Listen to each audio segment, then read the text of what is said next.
meeting of the Watertown City Planning Commission to order. Would you please do a roll call? Hanson. Here. Brink. Here. Culhane. Here. Stein. Here. Kays. Here. Valetsky. Present. And Dargis, Johnson, Dolly, and Ford are absent. We have a quorum. All right. I guess first order of business, just to check it off the list, is invitation to public comment. Anybody that's here, please take a number, and you can speak your piece a little bit later. Need to approve the agenda for today. Have a motion? I'll move. Actually, yeah, I'm going to add Oh. to new business to talk about campgrounds, just briefly. And then old business, I can give an update on the CL Lake Commercial District committee meeting that we had last night, All right. just to keep you guys in the loop. All right. So need a motion to approve the amended agenda. So move. Second? Second. All in favor? Aye. Motion passed. Agenda approved. Next item, approval of the minutes from November 21st meeting. Evidently, we're a few meetings behind in approving the minutes, or? Well, we had, I had 2 minutes on the last meeting, but then there were corrections to be made, so then, okay. yeah, now we're stacked up. Okay. Need a motion to approve the minutes from the November 21st meeting. So moved. Okay, second? Second. All in favor? Aye. Minutes from the November 21st meeting approved. December 5th meeting, any changes or additions, or if not, take a motion to approve the minutes from the December 5th meeting. Second? Second. All in favor? Aye. Minutes from the December 5th meeting is approved. Any changes or additions to the December 19th minutes? If not, I would accept a motion to approve the minutes from December 19th. I'll make a motion to approve. Second? Second. All right, all in favor? I was the only one that was aye. Aye. Minutes from December It's the longest 19th time it meeting took to take- approved. To approve minutes. What? That was like the longest time it's ever taken to approve minutes. Right. All right, so the next item then is the resolution 2020-01, number 1 on the docket. Okay, thank you, Mark. So this is a zoning text amendment adding chapter 2181 firework activities to the revised ordinances of the city of Watertown and amending chapter 2132 I-1 light industrial district, chapter 2136 I-2 heavy industrial district, chapter 1303 public safety, and chapter 2180 signs and outdoor advertising of the revised ordinances of the city of Watertown. So there's a lot of amendments within this resolution, but basically this is having to do with fireworks and then making that an allowable conditional use within our ordinance, because right now we don't allow fireworks. They're prohibited. And so then they're also prohibited in our safety ordinance, so we have to amend that. We addressed it in the signage ordinance. And then obviously we're only allowing it by conditional use in the I-1 and the I-2 districts. And then we have a whole separate chapter now, chapter 2181, that'll be the limitations on the fireworks activities. So there's parameters for what your site, so where your site is and how large it is, what zoning it can be, which is only I-1 and I-2. So then that describes those requirements, I guess, if you were going to ask for a firework use. Mr. Chair, for a little context, several years ago, this was brought up before the Planning Commission and City Council regarding the ability to sell fireworks within the city of Watertown. At the time, there was only one operation allowed to sell fireworks in the city. That was done through some different zoning practices. And what ended up happening, Alama's Big Shots Fireworks was looking at wanting to sell fireworks in the county. We were looking at trying to find ways from the county to get them annexed into the city. We just couldn't come to any sort of agreement on how that was going to proceed. The ordinance that's here before you is relatively similar to that ordinance that was being discussed several years ago. The big thing here, I think it's probably important to note, and you can see it in your packet, that there's been some GIS analysis as far as where you would be able to sell fireworks in the city. So Brandy, could you put those up on the screen? So in your packet there, you have the PDFs, and then here, Ryan with First District provided some shape files so we can just see it in real time in our GIS. So the I-1 is the light blue. The areas, those are the properties that fireworks could be sold in the I-1 district. And then the I-2 is in the yellow. Now, it should be noted that Mr. Alama, who's looking at wanting to maybe annex into the city, his property is adjacent to that, relatively close to that area there. His lot would fit the requirements under this ordinance, so if he was to annex, he would fall within the parameter of being a half a mile from a residential zone, adjacent to commercial, C3 commercial zoning district, and he has a minimum lot size of 1 acre. Right. The light blue, the I-1. The light blue, the I-1. Yep. And so that was just because he's currently not annexed. Where's the other one at? Is the other one in the? I-2. That's currently loose fire, and that head zoned in the I-2. Yeah, okay. There is one other spot that we didn't see, that's out by the airport industrial park that falls in the same parameters of the I-1. So on the surface, it looks like we're opening the door for fireworks sales throughout the community. It's really going to be relegated to those areas that can meet the performance standards. Yeah, it'll be very site specific. And so, and we added those parameters because we wanted to protect the public, the safety, health, and welfare, just because fireworks are explosives and they can be dangerous. I know that was always a concern about allowing fireworks to be sold within the city. So, Chip, did you have any comments? Well, the biggest deal is the way we went about doing this is we were concerned that every store in town would start selling fireworks, and that's why we did conditional use. And it has to be 100% sales, because when you have a mixed use, you have more product mixing together and more, would you say, not as much respect for them, you know. So we vetted this quite thoroughly, and the fire department's totally comfortable with this. And I just want to point out, like Todd said, this is very similar to what was proposed in 2014. And in 2014, it passed the Plan Commission unanimously, and then it went to City Council, and it failed, but that was, from what I remember, more to do with the fact that we didn't have a joint jurisdiction between the city and the county, and they wanted to get that done first, and so they denied it, and then after that, we formed the joint jurisdiction with the city, or with the county, and probably should have brought this back up at that time, but didn't. But you know, what's being presented is very similar to what was approved 6 years ago. Jeff, was it? Did you hold off on it because they thought that maybe we could address it in the joint jurisdiction ordinance? It went through the Plan Commission, and then it went to City Council, and City Council did deny it, and that was kind of their reasoning was, you know, let's work on. But was it because they thought that fireworks would be addressed in the joint jurisdiction ordinance? Which it was. It was, yeah. They wanted the joint jurisdiction to cover more than just fireworks, so they wanted to solve that big picture instead of just fireworks. Right. And then by the time we had the joint jurisdiction done, we didn't want to go back into fireworks because it was kind of, the water had settled, and it was, you know, everything was good, and we didn't need to go into it.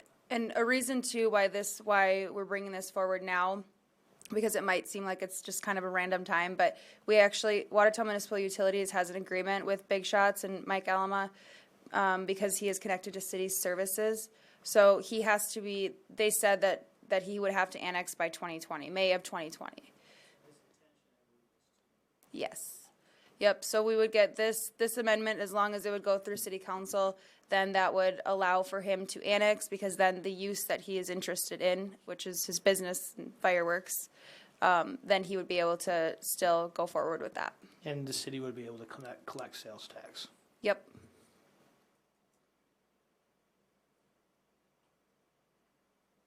All right, any other comments or questions for Brandy? My only other quick comment is more about form, and it has to do with the resolution itself. I'm not exactly sure the planning commission has the ability to make a recommendation on the public safety chapter to the city council. I think we're specific to 21. Plat 21. Good point. Yeah, we can omit that chapter. The council can do that without, I mean, we can support it, and we say we wish you would do it, but I don't think there's any basis for it. Yeah, that's a good It wouldn't be a point. formal recommendation regarding that chapter.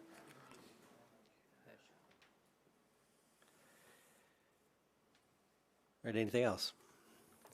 If not, then I guess open up to the public. If want to have a public hearing, anybody here to speak on behalf or against this resolution? Seeing none, I'll close the public hearing. Any other further discussion from the commission here?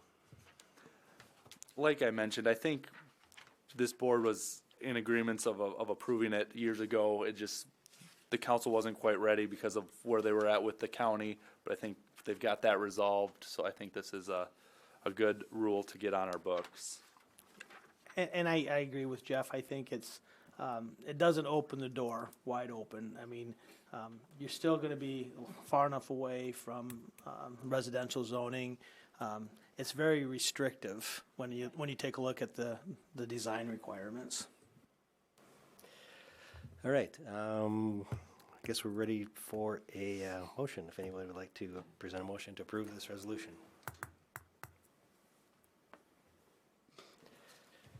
I'll make a motion to approve resolution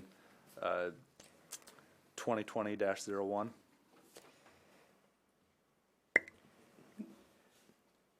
Do we need to put that qualifier on there for the With the safety? qualifier that we are strongly Yep. recommending the Yeah, with, informal recommendation on the safety. yeah, with the recommendation that they approve the changes to Title 13, since we don't really have the power to put that into a motion. Yes. So when I'll amend this resolution and then get your signature again, Mark, but I'll just take that section out. Then obviously that'll go forward to the city council, because then that's what they'll act on. But just because that you guys are the plan commission and you act on Title 21, so I'll omit that section from this. We're generally in support of the other one too, so. Sounds good. All right, Sounds good. all right, fair enough. Just take a, so do we get a second on that? Okay, second. Roll call vote? Hanson, Aye. Brink, Yes. Culhane, Yes. Stein, Here, yes. Case, Yes. Aletsky. Yes. Motion passes 5-0. Alrighty, next item then would be the open for public comment. Seeing none, moving on to new business, Brandy. Okay, so this is the chapter 2176 campgrounds, and this has gotten brought up before in plan commission and city council meetings as we've been going through with the Dunn annexation and zoning. And the main number on this, I guess, requirement is number 6 that gets brought up quite a bit of. It says no campground may be occupied by the same person or persons for more than 30 days in one calendar year. And so then this is the language that I had thought about adding and wanted to run it by you guys to say, unless between the dates of April 1st to November 1st to allow for seasonal reservations. Now, I think the intent of having the 30 days in there is just so somebody's not living there also, I mean, they living there for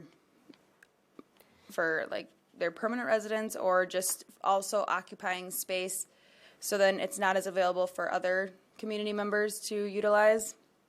So like the city park, they have the 30-day, they do follow that 30-day stipulation. And then also though with adding the language from April 1st to November 1st, Memorial Park is only open from May 1st to September 30th. So I don't know if we want to stay consistent with dates. But then also we had discussion of if we add some language that says, that differentiates between public and private campgrounds. You know where I'm at with this, based on our conversation yesterday. I feel that for private campgrounds, I don't think it's the government's business to say how they go about operating their business, if they want to extend it to 60, 80, 90 days out of the season. The 30-day period primarily has been for public campgrounds, giving everybody access to public space.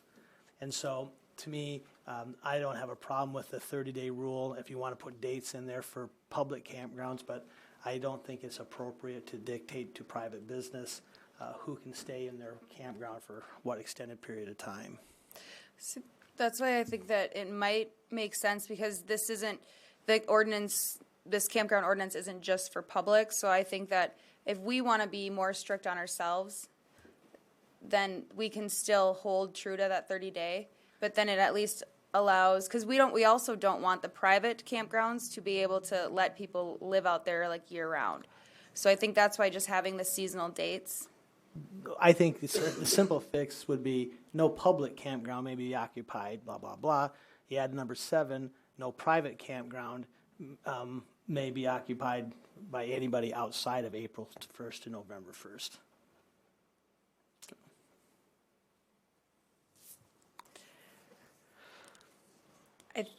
Yeah. What? Yeah, that's what, I think so too, but I don't think we have to differentiate between public and private. I disagree. I think you're dictating how a person who opens a private campground, who he can rent to for what period of time. No different than we have hotels in the city of Watertown. We don't tell people that they can only have one-night residences in their hotels. Well, I would just say that, ordinances are meant to be enforced. So we really wouldn't need an ordinance to say anything about public campgrounds, because they are our campgrounds. So really, this could just be applicable to only private campgrounds entirely. The entire ordinance? The entire campground ordinance, because we don't enforce the ordinance against ourselves. Oh, I see what you're saying. Right. Well, then if we're saying that if this is basically a private campground ordinance, I still disagree with the restriction of 30 days.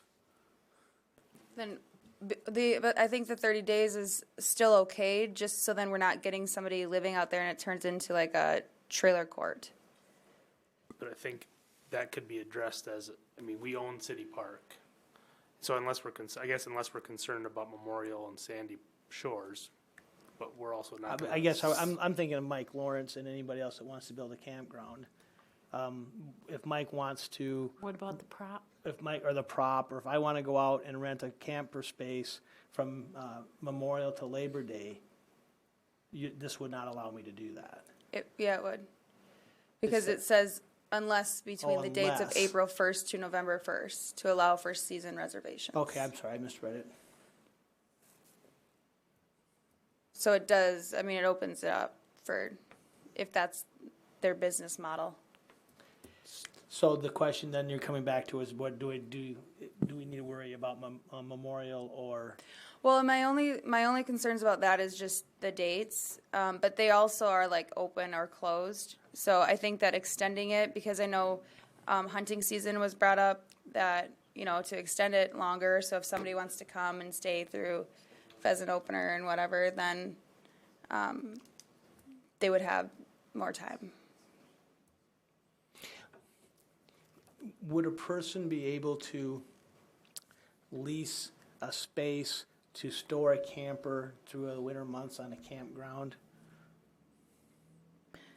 I think that would be more storage. I'm just thinking because you drive down by Lake Ponset and they have campgrounds and those campers are there year round, even though they're not being lived in. I would say with how this ordinance is written that you couldn't leave it there for more than 30 days after this. November 1st. Yeah, after the date. And two, because you would think that the person who owns the campground would be charging them, and it might potentially be more expensive to store your camper outside instead of just putting it in a storage unit or I just- garage. And then, it's kind of at their own risk too, because, like those campers Until you make flooded. it permanent and build a deck around it and. Well, that's what you see at those other campgrounds. That's what It's you like, see up on Big Stone Lake, north of Ortonville. and it does look with the good. decks. It looks fantastic up there. And it's like. But the decks stay there all winter long, and they have paid parking places. It's really nice up there. Right, and it's private. It's private business. The other quick question I've seen in other campground ordinances is the restriction to the number of people residing in the camper, if it becomes a long-term camper. So, for example, we're seeing this up in the northeast parts of the state with the wind farm crews that have been coming in. What you end up doing is you get a single camper there, but there might be 8 guys living in that camper on a rotational basis, so the campground turns into something of a man camp. And I just want to make sure that that doesn't become a possibility in a private campground. If they would be comfortable staying in a camper with 8 other people, They might not be there all at once. I don't think, well, because, we don't even have anybody that's required to be manning one of these campgrounds right now in our ordinance, so I don't think that would be realistic. Oh, it will happen. So what's the difference if I want to be there vacationing and I have a bunch of family members? And Oh, I understand, Or- but our ordinance is for residential purposes, is we define what a family is, and we count the number of unrelated individuals living together in multiple family dwellings or single family dwellings. And the question is, do you want to apply that standard But- to a private campground? That's only in residential situations. So, like, campgrounds what- are only allowed as conditional uses in the C3 zone right now. I'm just saying, but if I'm living in a place for 3 months or 4 months, or in this situation, 6 months, it's a residence for all practical purposes, and we restrict the number of non-related family members. I'm But just so saying, could a hotel. I mean, I'm just asking the question. I think that we can leave that alone, being that this is commercial versus residential. I get where you're going though, like that this is residential in a sense, but I think that it might be very cumbersome to restrict that. And don't forget, the wind tower people will be long gone in just a couple of months. Oh, no, they're not. They're going to be here for years. There's still a couple hundred wind towers to be built. So the addition to the guidelines here would be the unless between the dates of April 1st, et cetera, okay? And so this would apply to the public campgrounds as well? Yep. Okay, so if the idea of that rule in the first place was to allow other people to enjoy the park rather than somebody, sliding in on April 1st and taking it up for an entire summer, that would effectively shut out anybody that, Each campground could regulate more strictly if they wanted to. They could still, like City Park can still keep doing the 30-day regulation, but I mean, if they wanted to, this does open that up, but it's completely privately regulated But or that- individually, whatever each individual the county, operation the wants to state, do. and the city will still have their ability to set their rules. What this would say here is if a private individual wants to keep it to 7 days or 14 or 30, they still can do that as well. okay, and then one of the objections of the Lawrence campground from some of the nearby residents was that there was to be unmanned, if you will, and this would allow Lawrence, if he decided to, that he could have somebody there on site. Yep. Yeah, because that was one of the things that he had brought up, that he couldn't have somebody staying there for over 30 days. Now, this does not add that we require them to man the campground, though. And I don't know, what are you guys' thoughts on that? Do you think that it's needed, and that we should add it or leave it alone. As a conditional use, if there's problems out there, we can remove the conditional use, or will that be reviewed, or how will, I mean, once we give them approval, is it? If they're comporting with their conditional use as we lift them, we're not gonna be able to bring them back in unless they're doing something that's not in compliance with their conditional use permit, correct? Unless that was one of the conditions. I know that the board just did that in the past year with a daycare Right. to see how things were going, essentially. So, from that angle, you could. And we could maybe make the condition that it doesn't have to be manned, but we're gonna review it after a year, and if there's issues, you could always come back and leave it open, backdoor it that way. Also, the market will take care of itself. Also, if it becomes like, the wild, wild west, and there you are with your 3-year-olds, you're not gonna stick around, and it'll take care of itself, and the owner will either kick them out or take care of that themselves. Let the market handle it instead of just regulating it down to that. I would disagree with that, because if it becomes that campground, that's the clientele you're gonna get. I mean, at the time, there was a world of difference between camping at City Park and camping at Memorial. Yeah, oh yeah, I mean, and I can't think who was the old gentleman that used to be at Memorial Park. I mean, if you were driving 11 miles an hour, he was out there yelling at you, and you could, zip through City Park at 45 and music blaring, and that was the norm. So I think from the neighbor standpoint, we have to have a chance to review it, because whether it's noise or litter or whatever, I just. So the state and the county man theirs, does the city man City Park as well? Is there somebody, a gatekeeper? I thought TK Yeah, said Mr. Chairman, that I they do. believe it was a part-time manning of the park. Isn't that what you found out from TK? I thought it was more of a part-time setup arrangement as far as our staff out at City Park is concerned. Is the park board considering any ideas of making City Park a manned park? There, the first camper when you turn into the left, I believe, is somebody there all summer. The campground host, yeah. I don't know is that true at Sandy Shores as well? 'Cause I don't know. I don't know. There's no house out there, obviously. but- Normally, they will have. You have to get a pass, this Yeah, is there's always working people at that Well, kiosk. and that's changing. They're manned very little or like Sandy Shores, for example. Occasionally, there'll be a summer part-time person to make sure you've got your campground sticker. Normally, they've gone again to like a campground host where there's someone there that will bring you firewood and make the same thing. If a group is getting out of control, they'll call the authorities, do, what have you. So, again, I think there's different ways to handle it, but I know with the concern of the, adjacent property owners, I think we need to be able to have some type of review on it, and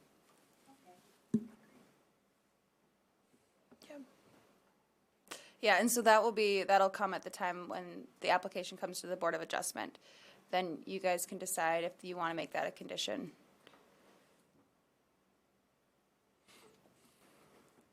But anyways, Board any of other? Adjustments can add a condition, even though it's not in the ordinance? Yeah, If the condition is germane to, has a nexus to the request.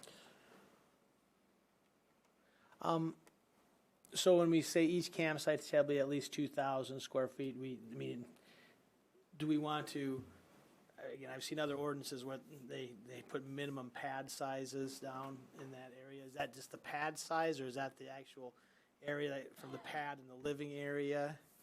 the site, Because most places, they like the pads to be, most of them are 30 by 60s, which is 1,800 feet. That's just the area where the camper and the truck and the boat sit.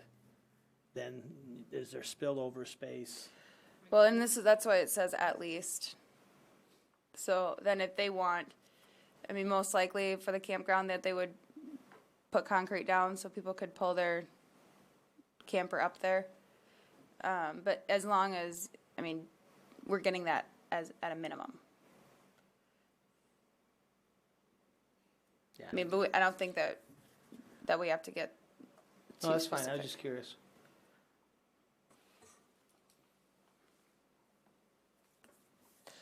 Okay, so Chip, would there be any, from the fire department safety standpoint, any distance or stipulation, separation that you would have concern of?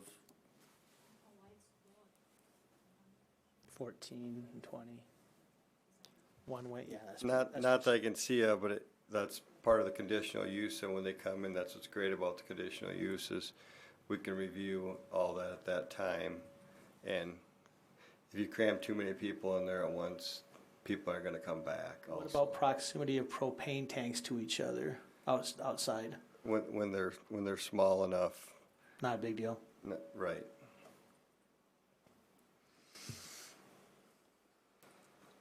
Mr. Chair. Brandy, I don't know, where did you derive that average or that camp site size from? Was that an average that you pulled from some information that you looked at, or? this is just existing in the ordinance. Oh, okay.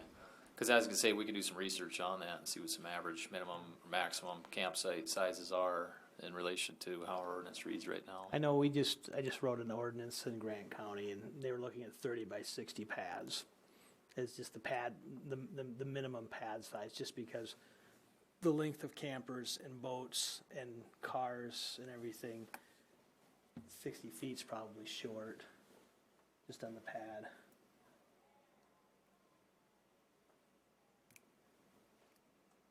Yeah, and I think that, you know, for whatever they would need for the pad, but then they would obviously want to give some space for, Living. yeah, hanging out, bonfires, camping things. Yeah. And the other it could very well be maybe just a question to go ask GF&P what they're seeing in their standards design for their state parks, to see what they're looking at as a minimum living space, just so that people aren't standing on top of each other. And maybe they could provide some But you know, direction. too, like that would be kind of driven by what people's preferences were too, because if they're like, all right, that was really crammed, we are not going to camp there again. So I feel like it kind of takes their discretion too, as the campground owner or designer. Yeah. Anyways, any other comments, questions, concerns? So, because I have this slotted for January 23rd for the Plan Commission to take action. Is the city having any issues with its current campground ordinances, or is this proposed change just preemptively to a campground that might go in? Because, I mean, of those 9, all of them are currently in the ordinance, just number 6, you added some words, but other than that, all of those are already in the ordinance. Mm-hmm. Nothing that I've heard, and you know, the only reason that this is because it was a request from the citizen that's working on a potential campground, that was just something that he had brought up, so that's why then we looked into it to get some feedback, and then also if being that everyone thought it was reasonable, and 2, because if we were looking at having a manned campground or whatever, it doesn't allow for that. So The other thing that other campground ordinances also have to do is they address some sort of emergency plans, whether that be storm shelters or where do people go in the event of emergency. Well, that could be just a plan that's put on a board or passed out. Just, I mean, those are just things that I've seen in my professional life. so Where they are asking them to have a certain size building for a storm shelter? Some counties, some communities actually require a storm shelter built to FEMA standards. Some just require a place where that information is provided so that they know where to go in the event of inclement weather. That's a good idea. yeah, I can look into other ordinances too and see what other communities or campgrounds in general do. I see that maybe it could be added to number 2 there, where it's saying the camp, and I don't know though, it probably would be after we would get over a certain amount of campsites or something. And that could be like, for example, I'll give you the Lake Ponset example. What they've done is a new campground came in, it's gonna be 200 units phased, that's bigger than the city of Lake Preston. And where are those people gonna go when they had a tornado that just went across a couple years ago? So they decided that as the phased, for every X number of units, there had to be some sort of a storm shelter constructed. And I want to say that number was something like 40 units or something like that. You could ask Luke, he'd know. Okay. And a lot of times those are put in with the shower and the bathroom. They built them all out of concrete, and it's a double purpose then. Well, and that's where, so right now with number 2 there, it does say that it shall be supplied with the water supply and sewage disposal facilities, including washing toilets and similar facilities, all of which to meet applicable city codes and regulations. I mean, and it could just be added as like 3 to say like that for X amount of sites that there would be appropriate. I just think anytime Storm people shelters. are living in a camper, in the summertime, it storms. We had a tornado go through Compesca Days a few years ago. That whether you have a physical structure on site or at least information provided to the people that are there so they know where to go. Yeah. Yeah, that's a good idea. I'll look into it. That can be a requirement too, like they have to have a information billboard, placard where, this is where this is, and so, good idea. Or they can call 211. Anything else? Any other new business? No new business, but old. All right, move on to old business. Okay, so we met yesterday as the committee for the Lake Commercial District. And so that was Todd, Diana, Blake, and Heath and I. And it was a productive meeting, and we didn't get through all too much, but it was good discussion. So right now it was just our purpose, or our goal was to just go through the permitted uses. So, and let me pull it up so you guys can see it.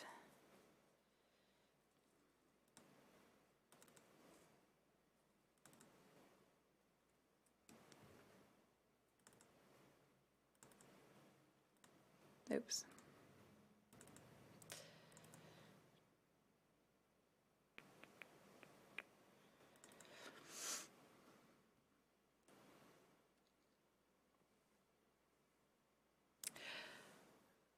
Okay, well there we go.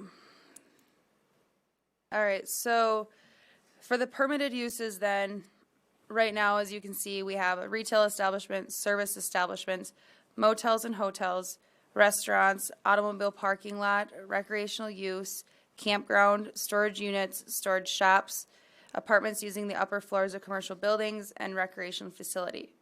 So we talked about moving the motels and hotels to a conditional use, as well as the automobile parking lot, and also defining that. And then storage units would be moved to a conditional use as well, because we tried to think about it as if there was vacant or if there was vacant property on the lake side, that what would we expect to see there, and then what else would people have an issue with if we were rezoning a residential property to this lake commercial district. So we thought that people, like with hotels and motels, people might have concerns about that, and the density of people that would be next to their potential single family home. So we wanted to make sure that we were protecting the existing neighborhoods and homes. And then, but also, obviously, the whole point of this district is to allow for some commercial activities that are complementary to lake recreation.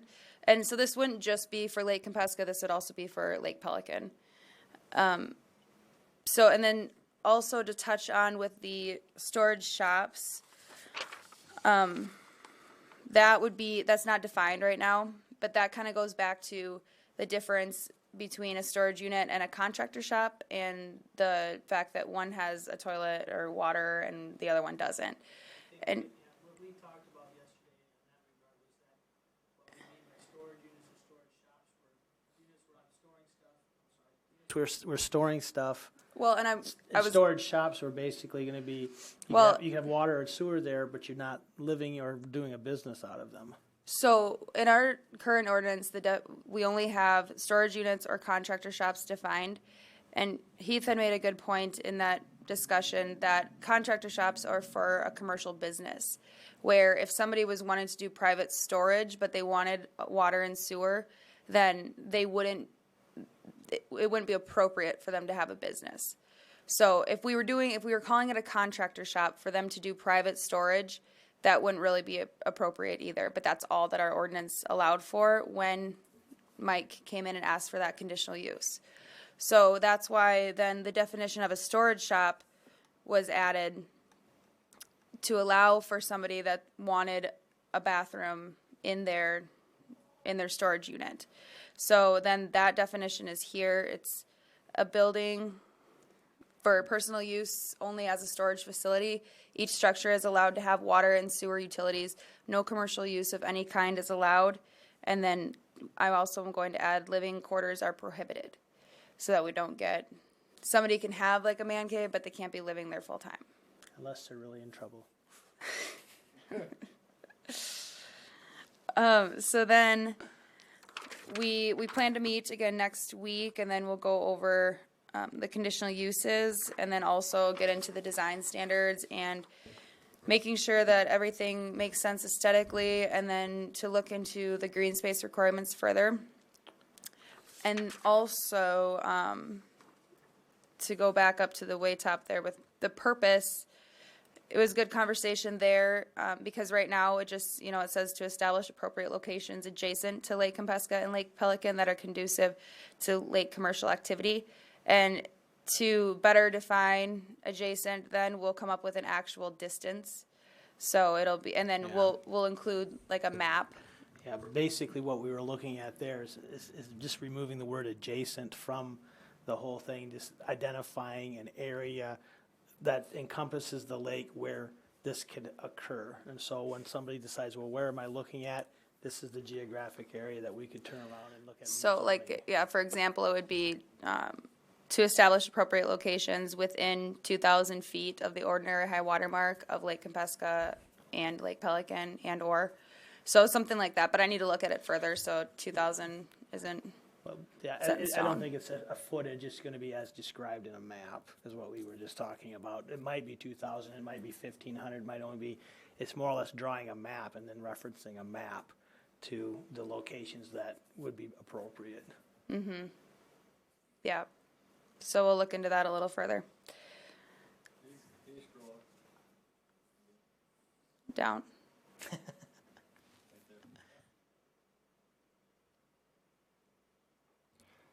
I would agree with, for the conditional use on the storage shops, storage units to be moved down to conditional uses, just so I can get a look at them, because I've seen it with contractor shops and other things where I come across doing fire inspections that, I'm kicking somebody out that's been pretty much living there. And it's hard for the fire department when we're responding to supposedly an industrial or a commercial looking building. You risk a lot to save a lot, and they're thinking nobody's living in there. Well, there was somebody living in there, so I think it should be conditional use. But we also are saying, so we're moving the storage unit down, but we had thought about leaving the storage shops, because then in the definition, not that this is going to prohibit them, but we put living quarters are prohibited. But, Yeah. and I see where you're going with it, because it's kind of like our light industrial, how the caretaker's residence, we moved that down, but we actually, caretaker's residence does allow for somebody to live there full time. So then that would just be a way of knowing that in this industrial zone that there is somebody living there. But, I mean, it's a good point. Just because it kind of opens the door to somebody potentially being able to. Well, that or illegally, I mean, it's, when you have water and sewer, you know, the potential there to, Yeah. pretty easy to make a kitchen and yeah, you need a TV and a couch and you're set if you're a bachelor. So, it's something we need to look at. And like for the caretaker ones, that was great. We moved that one because, you know, I can require conditional use that they have to have certain markings. Or That's yeah. identifiers for us as we're responding, that hey, that there's definitely somebody that lives here. So. Yeah, that's a good point. On the caretaker ones, what I meant. I'm getting a look from Ken. No, I didn't want to make it say that it was going to be okay to live in these shops. It's just a caretaker. I was referring to caretaker residents. Yeah. And then just another, no, we don't have to go there. So we'll meet again next week and we'll go over the conditional uses and then I can give you guys an update at the January 23rd meeting. And so it's not just conditional uses though. We're going to talk about the design standards and everything. So hoping within 1 to 2 meetings, we did slot off 2 hours for that one. So hopefully we'll make some headway so we can keep this moving because obviously it's time sensitive where we want to get something on the books so we are protecting the lake residents if there is a commercial application or a commercial rezone application that they could utilize this zone and then create some what's the word? I can't reassurance for the lake property owners. So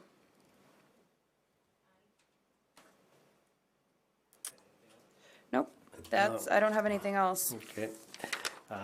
Do we need an executive session today? No. Take a motion to adjourn. So moved. Second? Second. All in favor? Aye. Meeting adjourned. Thank you all. Matt can yell at us.